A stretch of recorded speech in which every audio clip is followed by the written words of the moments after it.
friends,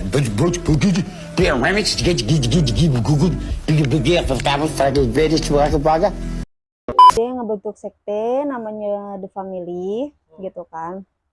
Terus dia berhasil merekrut sekitar 100 orang 100 buat orang. jadi anggota sektenya. Terus kebanyakan dari anggotanya ini cewek gitu, cewek-cewek muda. Jadi keyakinan apokaliptiknya dia, lagu Helter Skelter ini bakal memicu perang ras. Dan ironisnya, dia lagi hamil 8 bulan, guys.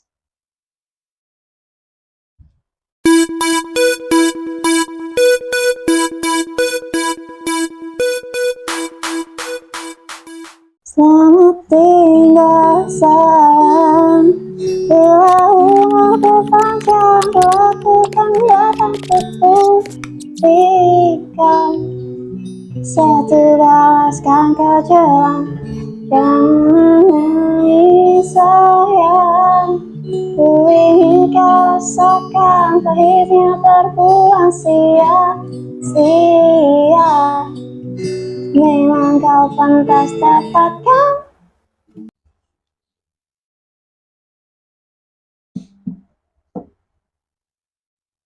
Ini ngomong tentang soal musik ya. Lu tahu nggak sih? Jadi ada orang Kenapa tuh orang terinspirasi sama musik? bukan, ada orang yang terinspirasi atau bikin alasan buat ngelakuin tindak kriminal gitu. Dia tuh Jadi terinspirasi dari sebuah lagu dari band terkenal di dunia. tadi gue bilang inspirasi bukan, tapi terus inspirasi terus jadi landasan. Jadi yang bener yang mana nih? Jadi landasan apa bukan? Ya gitu deh, Berarti gue bener dong. benar gitu. Dan ini cukup mencengangkan guys gitu. Kenapa bisa jadi cukup mencengangkan? Ya karena nggak masuk akal aja gitu, dari sebuah lagu yang harusnya ngibur kita gitu, yang harusnya kita nikmatin, kok bisa-bisanya ini orang bilang karena lagu ini gue jadi bertindak seperti ini. Jadi menyalahkan lagunya nih, BTW nih dia melakukan tindak kriminal karena lagu, bukan? Nah itu nanti kita bahas. Mau denger, mau kepo, mau tahu, dengerin gue ya guys, daripada ya ini bisa jadi salah satu alternatif yang bisa kalian bicarakan di tongkrongan kalian daripada kalian miringin handphone ya. Daripada lo majuin aktivitas yang lama, mendingan majuin aktivitas percakapan seperti biasa. Jadi guys, ada orang ini namanya Charles Miles Manson. Dia ini lahir 12 November 1934 di Amerika Serikat. Mereka syarikat. Ya, jadi ibunya si Manson ini tuh pecandu alkohol. Dia tuh kayak nggak bisa lepas gitu. Bapaknya juga nggak jelas siapa gitu kan. Ya gitulah intinya, pada intinya kayak gitu. Jadi karena ibunya ini pecandu alkohol, si Manson ini ngabisin masa kecilnya itu keluar masuk penjara, ikutin ibunya. Terus ya mungkin karena kurang didikan juga kali ya gitu. Jadi ini ibunya ini si Mansonnya ini jadi ngabisin masa remajanya ini keluar masuk remaja juga karena kejahatan-kejahatan kecil yang dilakukan. Baru dia kecil, kejahatannya kecil tuh. Iya, nah pas udah gede nih gitu, sekitar 26 tahun kemudian di pertengahan 1960 dia pindah ke San Francisco, Amerika Serikat. Oh, berarti bukan 190. Bukan. 1900. 60. Dia pindah ke San Francisco gitu. Nah, di sana ini dia mulai ngebentuk sekte. Ntar lu nih. Ntar lu. Kan dia kecil kan udah kena tindak kriminal nih kan. Ya, Karena emaknya tuh emang suka bolak-balik penjara. sekolah mulu. Sekolah mulu. Macam BPKB nih, emaknya digade kan. Ini bocil juga ikutan nih, siapa namanya? eh Charles Miles Manson. Manson. Terus udah gede nih, ya kan? Berarti udah 26 tahunan ya? Ya, Iya kan? Iya, iya, 26 tahunan dong. iya. Nah ini dia bikin sekte ya nih? Sekte dikasih nama The Family, atau kita bisa sebut juga keluarga Manson gitu. Oke, oke, lanjut deh. Gue soalnya penasaran nih. Maksudnya, kok sampai jadi bikin sekte gitu? Kalau dia Nah, bikin sate, gue masuk akal gitu kan. Dia pindah terus dagang. Iya dong, iya iya dong, iya iya, dong. oke. Lu pindah terus lu dagang, bikin Hmm, usaha masih wajar. hmm. Bikin sekte anjing pakai modal tapi nggak ada penghasilan anjing biasanya kan sekte kan gitu. Ya gitu deh. Jadi itu dia ngebentuk sekte namanya The Family gitu kan. Terus dia berhasil merekrut sekitar 100 orang 100 buat orang. jadi anggota sektenya. Terus kebanyakan dari anggotanya ini cewek gitu, cewek-cewek muda. Ya, itu mah bukan sekte. MLM ini mah. Itu gimana Tapi sih? info yang gue dapet tuh sekte, cek. Sekte. Sekte. Asli ini bukan MLM Asli, nih. asli, asli, asli sekte. Gitu. Takutnya tuh jadi MLM dagang ini, Iya alkohol, enggak ini gitu alkohol. juga. Oke, oke, Itu lanjut. dia bikin sekte, terus dapat 100, sekitar 100 orang gitu. Dia tuh ngegunain kombinasi intimidasi, terus pesonanya dia nih buat ngerekrut cewek-cewek, Karisma cewek-cewek, ya. gitu, Oke. ya kan. Terus kombinasi karisma juga. Dia Ya tuh bener kan. iya kayak gitu. Sama penyalahgunaan narkoba. Bentar, berarti dia cara rekrutnya dia ini berarti kurang lebih kan susunannya nih dia pakai karismanya dia, Hmm, terus pakai gaya apa apa namanya intimidasinya dia, intimidasinya dia sama pesonanya pesonanya dia, gitu kan. gitu Oke. kan. Terus Terus biar pakai lebih pakai narkoba nih berarti maksudnya ini iming-iming ya. iming-iming gitu, Oke, gue kayak nangkep. semacam iming-iming gitulah gitu ya Berarti tadi kan. narkoba, Mm-mm. pesona, intimidasi, karisma, supra, Hmm. Yamaha, atlet, Kawasaki, sakit. ribet. Oke, itu garing. Krik krik krik krik. Terus nih anggotanya ini hidup bareng di Spence Ranch atau peternakan tua gitu. Peternakan tua. Ya hidup bareng-bareng tuh di situ. Petani itu jadi peternak gitu maksudnya. Enggak, jadi tuh mereka kayak manfaatin peternakan tua gitu buat istilahnya biar gue nggak cium nih kalau gue nih sekte gitu. Oke, Soalnya, tempat nongkrong. oke. Soalnya si Manson ini kayak ngebikin sektenya ini, isinya ini, anggotanya ini terisolasi gitu. Ini asli gue Gitu. bingung nih, ini antara sekte MLM sama pasien COVID, Bisa jadi sih. ya kan? Tapi 1960 belum ada COVID. Udah ada belum sih sebenarnya? Bukan Waduh tahu nggak sih. tahu deh. Belum ada Nah, lah COVID tuh ya zaman itu. nah dia tuh bikin lingkungan eh, sektenya dia ini terisolasi. Terus kehidupannya itu komunal. Jadi apa-apa tuh yang ngatur si Mansonnya ini. Bener, Gitu. bener nih Kayak isolasi mandiri fix terus. jadi kayak supply apa segala macam ya mungkin karena penyalahgunaan narkoba juga kali ya jadi terisolasi kayak gitu biar anak-anaknya tuh nurut, anak-anak anggota sektenya tuh nurut sama dia gitu-gitu, nurut terus gampang dikendalikan gitu kan. Nah dia juga tuh sering buka sesi pembicara gitu. Lalu bentar, fix ada sesi pembicaranya. Anggotanya rata-rata perempuan muda, melakukan isolasi, mengintimidasi. Pertanyaan gue, mereka dagang nggak? Serius? Bener ya? Oke, berarti bukan MLM. Goblok. Anjir. Iya kan dia tuh ya, terisolasi dan komunal gitu kan kehidupannya kayak gitu. Terus dia tuh buka sesi pembicaraan kayak gitu. Dia tuh ngedokterin anggotanya ini. Ngedoktrin apa ngedokterin? Ngedoktrin. Ngedoktrin, oke. Oke. Ngedoktrin anggotanya ini bahwasannya tuh dia percaya gitu. Bahwasan dunia ini akan hancur gitu. Oh, ngedoktrin. Mm-mm. Akan hancur. Terus Dia si anggotanya ini kalau mau selamat dan dia bisa selamat itu cuman karena kalau mentionnya ini yang jadi pemimpin mereka gitu. Dia ngedokterin itu aja pokoknya. Ini lo pada nyampe kan, ini malah jadi kayak macam dajal tuh. Ini kayak macam dajal manusia terus Mungkin dajal kecil waktu itu ya, bisa jadi. bisa jadi gitu. Nah terus jadi tuh karena maksudnya dia ngedokterin itu kan, keyakinan dia tuh buat ngedokterin anak-anak, Ngedokterin apa ngedoktrin? ngedoktrin. Oke. Uh-uh.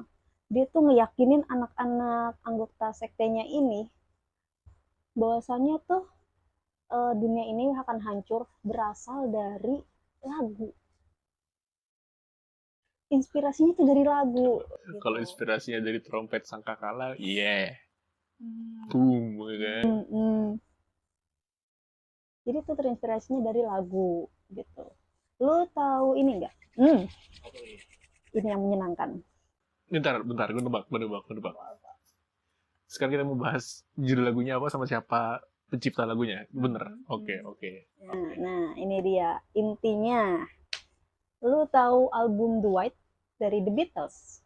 Tahu dong, tahu lah. Harus tahu lah. Kalau itu mah siapa yang nggak tahu? Gue tahu banget lu pasti tahu lah. Fans sejati. Oke, bener. Oke, Iya, gue iya. tahu. Jadi tuh dia ini si Manson ini tuh terinspirasi dari salah satu lagu yang ada di album The White ini. Apa Judul judulnya? lagunya tuh Helter Skelter. Gitu. Hubungannya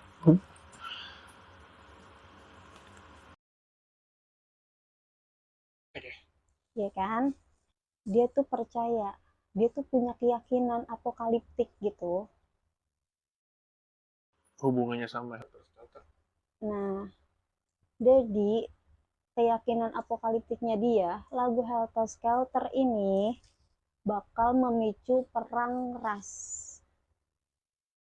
gitu. Makanya dia bilang kan dunia akan hancur gitu gitu kan. Gitu. Lanjut nih.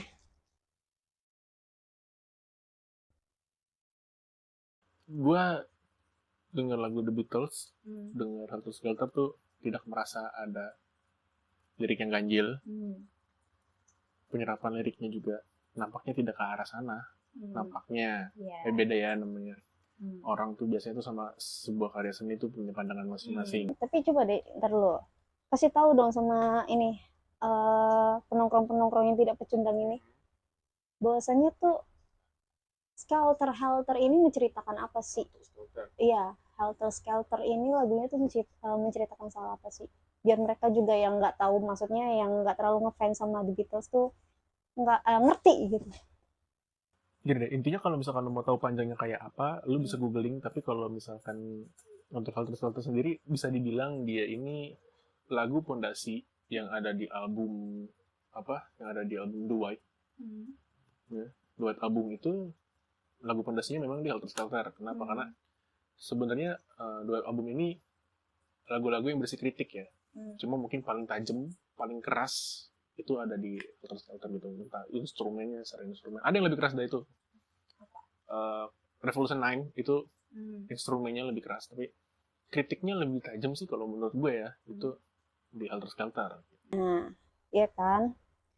Nah, dia tuh percayanya karena Helter Skelter ini gitu. Karena gaya musiknya juga kan ya keras kayak tadi lu bilang kan.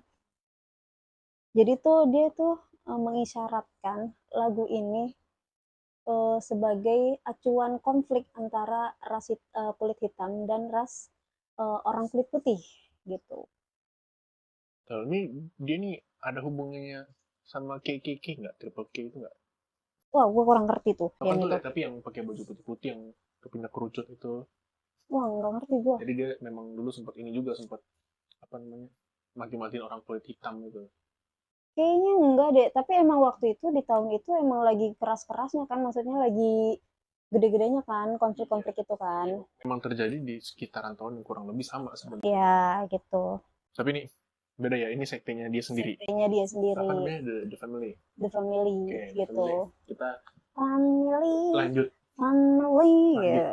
Nah, dengan menggunakan teknik-teknik manipulatifnya dia nih, ya kan, yang Mulut buaya ini orang. terus kayak penggunaan narkoba kan. Jadi kan anak-anak sektenya ini kan kayak rada-rada gitu, kurang-kurang gitu kan. Nah, dia tuh manfaatin itu buat ngelakuin kejahatan, tindak kriminal gitu. Terus sekalian juga menguji loyalitas mereka tuh segede apa sih sama dia gitu. Dia juga pengen nguji gitu. Gue bisa nggak sih ngendaliin pikiran orang gitu. Gue bisa nggak sih nyuruh orang melakukan tindakan ini gitu. Secara ya gitu ya gitu. Bocah-bocah jangan mau tuh jadi anggota sekte The Family. Ya kan? Karena biasanya pengalaman cowok kayak gitu. Mereka tuh diuji, ya kan? Seberapa menurutnya sih ini sama pacarnya segala. Jadi bisa dibilang anggota sekte ini sebenarnya tuh hanya objek uji cobanya sih. Si Manson Sendiri gitu, ya bisa jadi gitu. Karena ya dibentuknya kan tahun 1960 kan. Nah, untuk menguji itu semua di 8 Agustus tepatnya di 1969, Mansion ini memerintahkan anggotanya buat ups, buat melakukan tindakan atau kriminal Berarti menghabisi seseorang nih. ya, Dikirim untuk menghabisi siapa? ke seseorang yang tinggal di 10050 Cielo Drive di Los Angeles. Di California, maaf, di California. Dia orang salah satunya yang punya rumah ini adalah salah satu artis yang hits tahun itu, namanya Sharon Tate gitu. Jadi si Manson ini merintahin tuh anggotanya Sharon Tate terus beserta tamu-tamunya dia. Jadi korbannya sekitar 5 orang. Berarti sebenarnya target utamanya dia itu hanya si pemilik rumah kan, karena disuruh ke rumahnya yang di 10050 itu. Iya. Tapi akhirnya semuanya dihabisi. Iya. Yang Gitu. berarti sebenarnya nggak salah dong nih. 4 orang tamu ini sebenarnya Nggak salah, nggak ada masalah apa-apa, Cok. Emang dasar apa ya? Emang dajal kecil waktu itu. dihabisi, berarti bukan sama si. Bukan sama Mansionnya, dia nyuruh anggotanya, anggota sektenya. Jadi apa yang terjadi saat itu?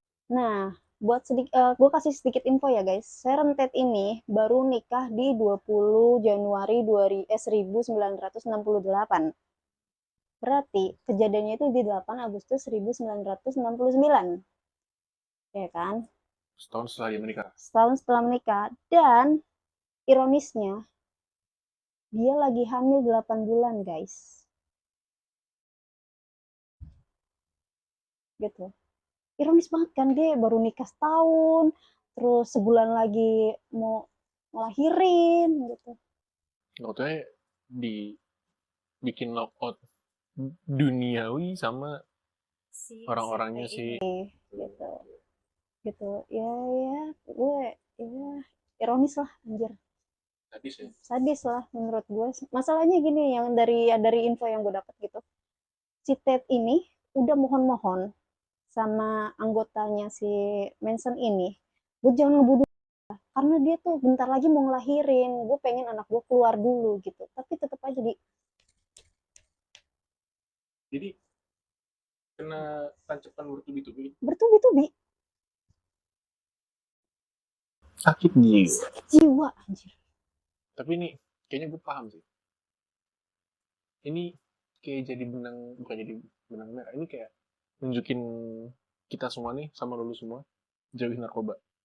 Kenapa? Karena narkoba kayak red zone gak sih? Jadi di saat lo sudah dikendalikan sama seseorang, tuh si Mansion itu apa ya? Dia kan berhasil nih bikin orang kecanduan. Terus eh, anggotanya cuma bakal dikasih kalau misalkan menurutin dia doang dong. Mungkin bisa jadi karena gue bukan anggota di situ. Iya, tapi maksudnya ini kan Iya. jelas gitu kan. Hmm. Kenapa mereka sampai mau ngebunuh orang? Iya. Pengendalian, apalagi tadi kan percakapan lo di awal tuh yang ngasih tahu ke kita. Iya.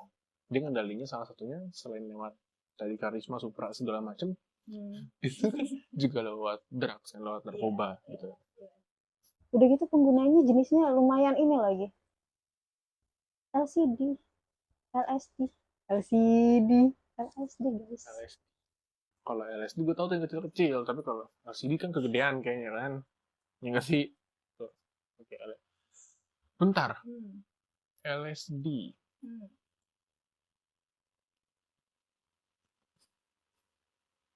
Berarti si Mansion ini kayak sebenarnya dong. Mungkin, I don't know.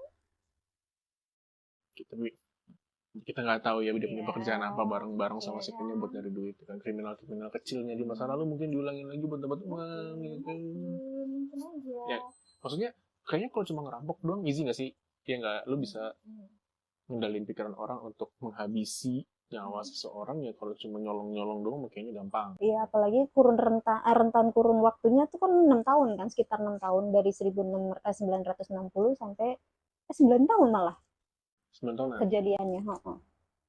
Oh iya, 60 Iya ke kan? 9 ya. Nah, dari kurun waktu itu kan kita nggak tahu kejadian-kejadian apa aja yang belum keungkap gitu.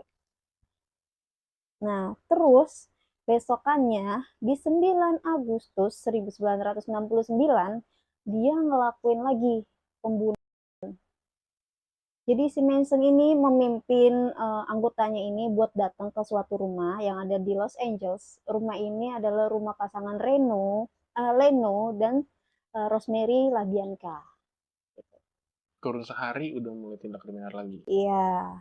Nah, yang ditemuin di tempat kejadian ini adalah si Manson dan anggotanya ini nulis kata-kata helter skelter di dinding pasangan Leno dan Rosemary ini pakai darah mereka, pakai darah Leno dan Rosemary. Pakai darah dari korbannya. Dari korbannya. Terus yang ditulis cuma tulisan Helter Skelter dan cuma judul lagu aja. Itu. Ya kan, jadi karena penyidikannya polisi ini terus menerus gitu kan, yang intensif apa segala macam, akhirnya ketangkap satu anggota sektenya dari Manson ini, namanya Susan Atkins. Susan Atkins. Ya. Ini saat itu, di tahun itu mungkin Susan belum besar ya? Mungkin. Ya, karena Susan ya, kalau udah besar mau jadi apa? Krik, krik, krik, padam. Terus, oke. Terus. Nah, Susan Atkins ini akhirnya menceritakan detail-detail pembunuhan yang mereka lakukan. Sama, jadi tuh setelah detail-detail itu, akhirnya ketemulah dari keterangan si Susan ini di mana Mansion dan anggota lainnya bersembunyi gitu. Temen lo itu yang ada di close friend, cepu. Bener kan? Satu sekte, Cok. Ya mungkin cakep kali ya. Gitu. Nah, dari keterangan si Susan ini, jadi itu anggotanya Manson dan Mansion ini ketangkap di suatu lubang di bawah tanah. Dari keterangannya Manson ini setelah ditangkap ini, dia bilang, dari lagu Helter Skelter ini, dia meyakini bahwasannya kalau dia sembunyi di situ, karena kejadian tadi tuh yang di rumah Bianca tadi, ya kan, dia udah nulis itu buat alasannya itu buat nulis Helter Skelter ini untuk memicu perang ras gitu. Terus dia ngumpet kemana tadi? Di lubang bawah tanah. Itu juga terinspirasi dari Liriknya itu. Itu lirik yang ada di Helter Skelter tadi. Ya. Nah, keyakinannya si Manson ini adalah kalau dia sembunyi di situ, lalu perang sedang dimulai, sedang berlangsung. Perang apokalip nih, perang ras ceritanya nih berarti nih. Oh, dia ngebayangin kalau perang ras itu bakal menjadi perang apokaliptik. Iya. Oh, luar biasa, oke. Iya, terus kalau perangnya udah kelar gitu, mereka ini si Manson sama anggotanya ini bakal keluar terus jadi pemimpin dunia yang baru. Gitu.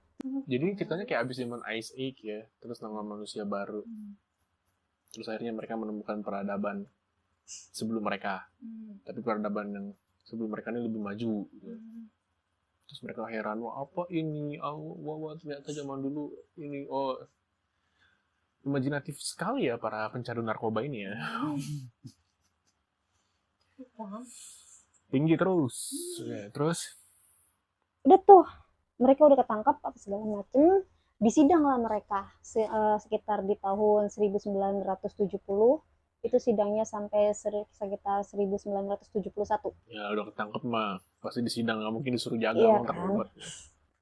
Nah, pas di sidang ini mereka tuh aneh gitu, melakukan hal-hal yang aneh, tindakan-tindakan yang aneh. Hayang, Enggak, jalan di tempat, main petak bukan. umpet, denger lagu The Beatles. Mereka cosplay jadi batu nangka. Enggak. Belum. Iya, mereka Anehnya tuh gimana? kayak ngebentuk tanda X gitu di jidat mereka, di dahi mereka gitu. Ditulis, Pakai pisau kayaknya deh. diukir. Diukir gitu. Diukir, terus mereka juga nggak ngerasa bersalah atau menyesal gitu. So ini ciri orang edik sama narkoba sih. Rusak, Rusak banget isi palanya rusak. gitu. Nah, si anggotanya ini merasa tidak bersalah ini karena ngikutin mention kan, ngikutin si mention ini. Nah, si mentionnya ini Taunya karena disuruh aja gitu ya. disuruh aja gitu. Jadi si mention ini juga punya bukan counter sih, justifikasi gitu. Ada gembel, homeless, senteng nggak ada otak, pecandu, pembunuh. Justifikasinya apa? Justifikasinya Siapa yang dia jadi salahin ya? Siapa yang dia judge? jadi gini, lagu-lagu dari album The White ini, Lagi. iya, jadi tuh si Manson ini memotivasi anggota sektenya lewat lagu-lagu yang ada di The White. Album, duet album. Iya, itu. Dia tuh kayak membenarkan pembunuhan mereka gitu, tindakan mereka. Dalilnya apa gitu. Dalilnya, Shelter sama bisa jadi dalil lanjut. dalilnya tuh mereka ngelakuin tindakan mereka ini adalah bagian dari skenario yang lebih besar gitu buat perubahan dunia yang baru. Lu salah denger lagu bro, harusnya Across the Universe.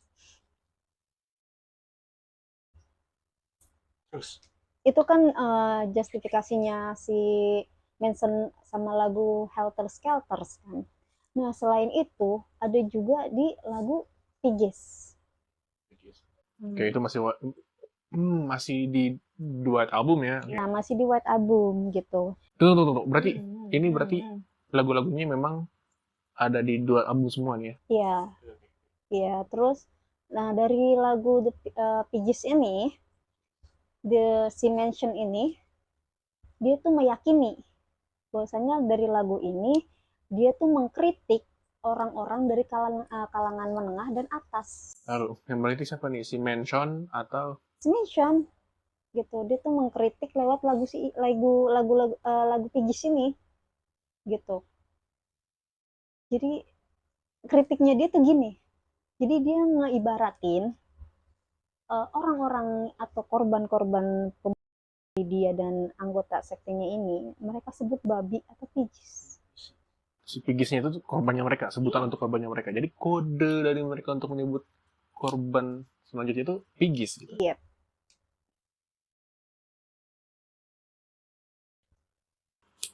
Kalangan menengah ya ke atas. Iya. Makanya dari tadi korbannya tuh Chris lah. Itu ada yang lebih plot twist lagi. Apa protesnya? Jadi guys, Jangan bilang dia anggota The Beatles. enggak Oh iya bener, bukan. Jadi selain dua lagu itu, ada satu lagu lagi. Sebenarnya masih ada dua lagu lagi. Salah satunya lagi itu lagu Blackbird. Lebih enak Blackbird. Gue tahu ini kenapa Ya Blackbird kan? dibawa. Blackbird ini mereka si Manson ini menjustifikasikan bahwasannya itu sebagai tanda dari orang-orang hitam untuk melawan orang-orang putih gitu, orang-orang dari ras putih. Jadi si Manson Mm-mm. itu mengartikulasikan bahwasanya Blackbird it's a Adalah real Blackbird. adalah istilahnya tuh orang-orang kulit hitam yang akan datang dan melawan orang-orang kulit putih. Dia kayak memicu perang ras gitu. Padahal faktanya guys, korban-korban dari Manson dan anggota sektenya ini nggak ada yang kulit hitam.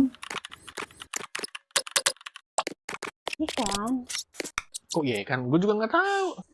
Lu cari aja deh, nggak ada yang kulit hitam. Mereka tuh orang-orang Amerika yang kulit-kulit putih. Berarti murni nih ya, kayak yang tadi penjelasan di awal lu nih. Memang mereka itu enggak sih Mansionnya itu sendiri memang menggunakan anggota sektenya hanya untuk mengetahui sejauh mana dia bisa mengendalikan pikiran dan memerintah orang lain dengan intimidasi, karisma, penekanan, dan narkoba.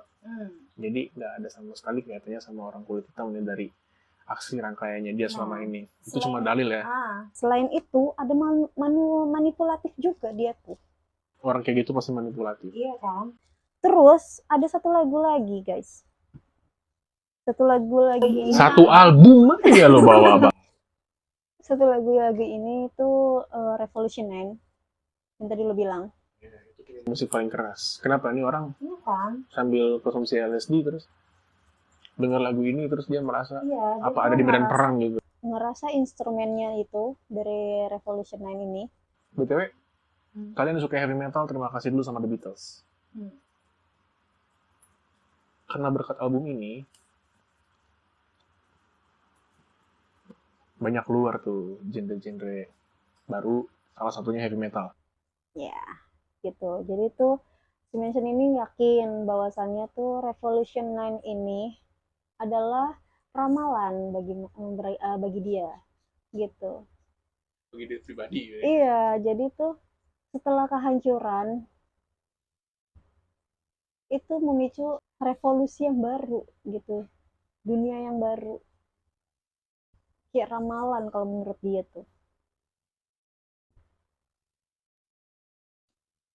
Gimana ya ramalannya tuh? Asumsinya dia muncul ramalan dari lagu itu tuh gimana nih? Ya gitu. Gue mesti Ya, inget-inget liriknya nih, tapi kayaknya nggak ada ini. ya dia yang ngeklaimnya tuh dari instrumennya gitu. Ah bener kan tadi gue bilang, berarti dia SD denger headbang, wow. Iya Terus merasa lagi ada di medan perang gitu kan. Iya. Terus malah itu bukan ramalan tuh mabok. Siapa ya beleguk pisan, anjing. Jauh-jauhin deh narkoba ya deh. Gila banget itu. Gak ada otak. Kalau ada mah nggak mungkin pakai narkoba. Orang-orang yang pakai narkoba itu cuma pecundang. Itu satu tongkrongan pecundang semua tuh. Beda sama kita. Nah guys, tapi gue nemu fakta. Gue nemu satu fakta yang menurut gue ini orang goblok banget. Gitu. Iya dengan apa yang gue ceritakan dari tadi dari awal juga dia udah menjadi fakta bahwa ini orang ini. Iya kan? Nambah satu fakta ini tuh dia bener-bener jadi faktanya dia ini sebelum ngebangun sekte dia pernah pengen jadi musisi gitu. Oke. Dia pengen jadi musisi tapi gagal. Gagal gara-gara si artis itu bukan. No. Jadi bukan karena si Ted yang bunting No. di abop gitu, bukan. No. Jadi tuh dia kegagalan dia ini memicu dendam. Dia tuh marah Kak, terus frustasi kan karena kegagalannya dia. Jadi ada satu produser musik yang pernah nolak dia. Namanya Terry Meltzer. Nah, dia ini juga salah satu korban pembunuhannya dari Manson dan anggota sektenya. Jadi dia yang dulu nolak si Manson. Pernah ditolak. Si Manson ini pernah ditolak sama produser musik namanya Terry Meltzer. Dia adalah salah satu korban juga dari Manson dan anggota sektenya. Gitu. Karena si Manson ini frustasi karena kegagalannya dia jadi dendam gitu, dendam sama orang-orang kalangan atas, terus yang ada di industri per-Hollywoodan gitu. Dia mau jadi musisi hubungannya sama Hollywood apa Iya itu, dia gagal, frustasi gitu. industri musik sama layar lebar beda. Makanya jangan narkoba. Nah itu dia sebenarnya memicu dia gitu. Frustasinya itu. Jadi itu dia ngincer orang-orang yang ada di, mungkin ya kalau kita bilang sekarang entertainment ya gitu. Gitu Oh, yang yang ada. kelasnya memang di entertain jadi. Makanya kan korbannya kayak ya Sharon Tate gitu kan, si produser musik ini. Dan temen-temennya Sharon Tate udah pasti bukan orang-orang biasa dong. Tapi kasihan anak Ya, masih 8 bulan. sedih. Di, ah, sakit jiwa sih itu. Ya, untuk mengenang Sharon Tate-nya ini, akhirnya ya, Al-Fatihah. Servernya lain ya bos. Kayak terus terus. iya, jadi itu orang-orang yang ada di industri Hollywood bikin film dan dokumenternya dia gitu. Karena ketragisan yang dialami selama dia hidup dan sampai kematiannya dia. Jadi dibikin dokumenter film judulnya Once Upon Time in Hollywood gitu guys. Buat mengenang si Sharon Tate-nya ini. Itu karena si Sharon Tate ini termasuk yang bisa dibilang tuh aktis muda yang berbakat gitu. Gitu. Terus pada akhirnya mention setelah sidang mention dan anggota sektenya harusnya dihukum mati. Tapi karena ada penundaan hukuman mati waktu itu undang-undang gitu deh. Jadi mereka dihukum penjara seumur hidup dan akhirnya Manson meninggal di tahun 2017 di bulan November gitu. Karena udah tua juga dan komplikasi penyakit gitu guys. Jadi pada intinya, Syukurin. Kampus aja loh. Orang kayak lo nggak guna. Bego. Bikin sekte. MLM ngaku sekte. hmm, Belum lu dagang. hmm, Kan? Enggak lo hmm. perdagangan manusia lo. MLM orang lo. Jadi pada intinya nih orang tuh Sakit. ngada-ngada. Dia sakit hati, frustasi, udah gitu ngedrugs juga. Pakai nyala-nyalahin lagu orang gitu kan. Dua hal guys. Ini orang dari kecil hidupnya di jalan. Hmm, Lontang lantung gak jelas berdua-dua karena mamanya yang senang minum alkohol itu. hmm, Alkoholik parah. Dia kenal dunia kriminal dari kecil. Dua hal. Sekolah yang benar, dia narkoba. Orang kayak begini udah pasti latar belakangnya kurang pendidikan. hmm, Ya kan? Makanya dia nggak bisa apa ya, sosialisasi sama orang yang seumuran mungkin kurang ya. hmm. Pendidikannya apa yang dia dapat, yang harus kita dapat di sekolah mungkin dia nggak dapat. Dan bisa jadi sampai dengan dia tua atau di akhir hayatnya, kemungkinan besar dia nggak tahu mana yang benar dan yang salah kan dari kecil sudah diajarkan yang tidak benar gitu kan, udah bolak-balik penjara bareng sama mamanya gitu loh, udah nggak punya bapak, mamanya di penjara mulu kan. Gue yakin itu jarang ketemu mamanya orang Hmm. begini tuh, nggak ada yang ngawasin ke sekolah. Mau jadi apa?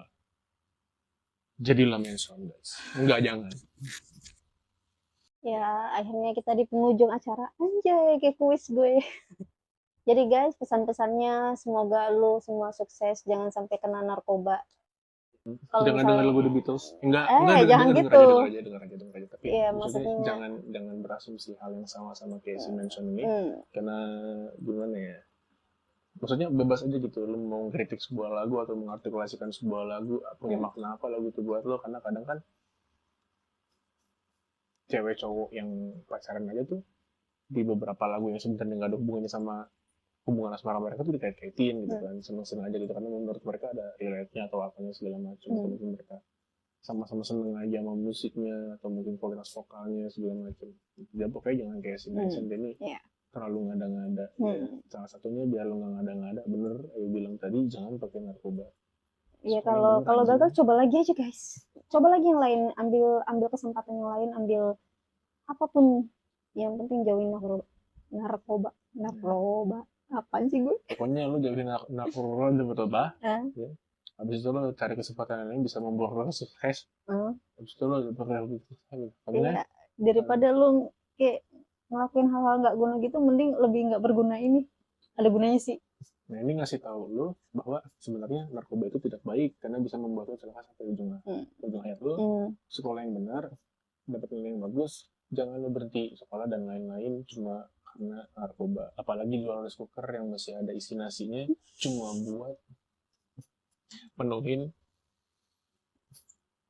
nafsu lo terhadap benda terlarang yang bisa bikin makin tolol itu. Gitu aja dulu dari kita. Sebenarnya masih banyak sih guys kalau misalkan terkait lagu, tapi menurut gue terkait band nama lagu ya, tapi menurut gue yang kali ini cukup menarik karena ini perorangan yang menarik orang lain yang Hmm. memasukkan dogmanya terhadap, bukan dogma, memasukkan opininya terhadap suatu karya lagu, dan itu berhasil gitu untuk Hmm. mengendalikan orang-orang dan bikin orang percaya sama dia gitu. Kalau misalkan Saranik gitu kan, lirik-lirik tersembunyi gitu kan, itu kayaknya yang banyak tuh kalau misalkan di rewind tuh malah jadi lagu pemujaan iblis gitu, emang lagi marak dan memang mulai apa ya, mulai berani menunjukkan diri nah eksistensinya gitu kan. Kalau orang-orang yang begitu iluminatif itu mulai banyak, tapi kalau Hmm. ini menurut gue cukup menarik walaupun ternyata landasannya dilakukan sama orang yang menurut gue tolol. Ya iyalah tolol, kagak ada setahun ketangkep anjir. Berapa bulan doang ya? Iya, apanya yang mau dibilang pemimpin sekte, mimpin MLM, gue udah bilang gue jelas semua manusia satu, terus tiba-tiba Hmm. jadi lagunya The Beatles disalahin Hmm. gitu. Ada lagu The Beatles yang lebih parah dari ini guys, yang liriknya tentang pembunuhan. Kalau misalkan kalian pengen kita bahas lagi nih yang model begini, yang Hmm. soal lagu-lagu atau segala macam, tinggalin komen. Kalau misalkan lo punya cerita atau memuluskan apa yang mungkin kurang dari kita, lo bisa tambahin di komentar di bawah. Untuk video selanjutnya yang mungkin masih mirip-mirip kayak begini, lo tungguin aja sampai lo bosan, karena kita juga nggak mau ngedit buat lo hahaha, nggak bercanda. Pokoknya jangan lupa lo like, lo komen, lo